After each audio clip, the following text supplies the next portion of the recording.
দেখো বলের কি অবস্থা হয়েছে, এত মার পড়েছে বলের পরে যে বলের অবস্থা কাহিল হয়ে গেছে একবারে। এটা নতুন বল, এটা এই বলটাই আমার মতো প্র্যাকটিস করবে। আমি এখন প্র্যাকটিস করতে আসছি, রাত্রে নেটে প্র্যাকটিস করব যে আমদার এমএলএ টুর্নামেন্ট আপনাদের সেই মালিক এ নেট বুক করেছে, তা আমাদের 11 জন প্লেয়ার এসেছে এখানে প্র্যাকটিস করতে।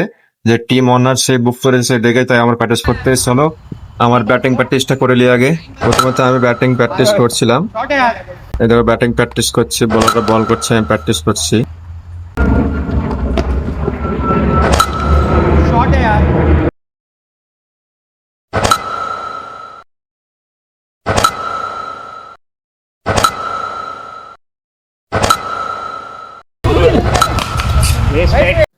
ব্যাটিং প্র্যাকটিস করার পরে খানিক বল প্র্যাকটিস করছিলাম, কারণ ম্যাচে বোলিং এর দরকার হতে পারে বলছে আমাদের ক্যাপ্টেন, তাই এখানে বোলিং প্র্যাকটিস করছিলাম।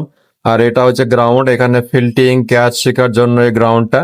লাস্টে আমরা এখানে ফিল্ডিং প্র্যাকটিস করছিলাম, ক্যাচ প্র্যাকটিস করছিলাম, কারণ আমাদের টুর্নামেন্ট রাত্রে হবে তাই। তা বন্ধুরা, ভিডিও ভালো লাগলে লাইক করিও, কমেন্ট করিও, চ্যানেলে প্লিজ সাবস্ক্রাইব করে দিও। বাই।